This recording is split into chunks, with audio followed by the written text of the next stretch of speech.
জানতে ওই গেটের সামনে থাক থাক থাক হয়েছে। আপনি মেলা কষ্ট করে আইছেন চাচা, আপনাকে অসংখ্য ধন্যবাদ। এই যে 30 টাকা ভাড়া নিয়ে নেন। আপনাকেও ধন্যবাদ যে আপনি আমার কষ্টটা বুঝে পাইছেন। এখানে তো 30 টাকা ভাড়া না, এখানকার ভাড়া 50 টাকা, আর 50 টাকা দিলে আমি খুশি হইতাম। হেনতে হেনে আপনি 50 টাকা ভাড়া চান কোন আল্লাহ দে?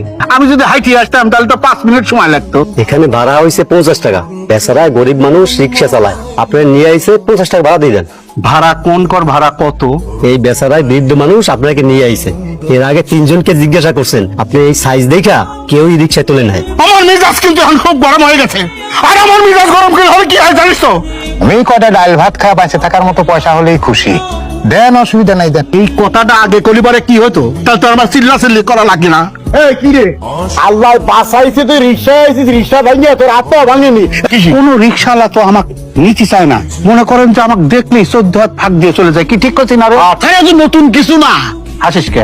50 টাকার জন্য রিক্সা ভাঙা তো দরকার নেই, বাড়িতে কাজ আছে, তাড়াতাড়ি চল।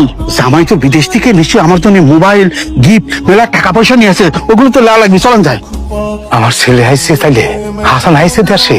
আল্লাহ, হাসান বাড়ি আইছে, ওর লগে তাহলে দেখা করে আসি। এই অবস্থায় এখন যাবো, পরে ওর লগে দেখা করো। মা, এই দেখ কেটে আইছে, দেখ। তোমার তো কোনো রিক্সাওয়ালা রিক্সায় তোলে না। তুমি এত বড় শরীর নিয়ে নিজে তো জীবনে হাইটেও আসবে না। কেমনে এলা কত? তোর মামা কি হাইটে আইছে নাকি? তোর মামার দেখলে তো সিএনজি আলা দৌড় দেয়। এই পর্যন্ত কয়টা সিএনজির চাকায় নষ্ট হয়েছে। আমার কবে যাস না? এখন এক রিক্সালা দয়া করে তোর মামারে পৌঁছাই দিয়ে গেছে। এই জন্য তুমি শুকরিয়া আদায় করো, নাইলে তোমার পকেট খালি হইতো। তুমি যেহেতু আইছো, তোমার ভাগ্নি জামাইয়ের সঙ্গে পরিচিত হও। বিয়ের সময় তো তারে দেখতে পারো নাই।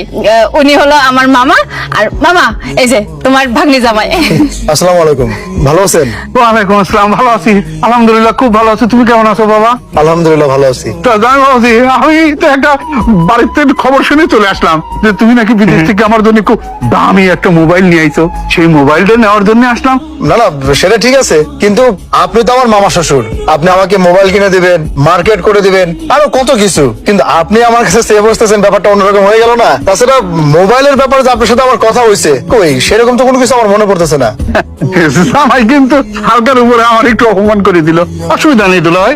জামাই শোনো, তুমি আমার কাছ থেকে চাইছো, এই চাওয়াটা সময় মতো আমি তোমাকে দিয়ে দেবো, কোনো চিন্তা করো না বাবা। তোরা সাইডে গুজে কই যাইতেছ? আত্মীয় স্বজন বাড়িতে আজকে যাওয়ার কথা না, কই যাস তোরা? আব্বা, আগামীকাল ফুপুর বাড়িতে দাওয়াত আছে না, তাই ভাবলাম খালি হাতে তো আর যাওয়া যায় না। ফুপুর জন্য একটু শাড়ি আর সুমির জন্য একটু কসমেটিক্স কিনবো, আর একটু মিষ্টি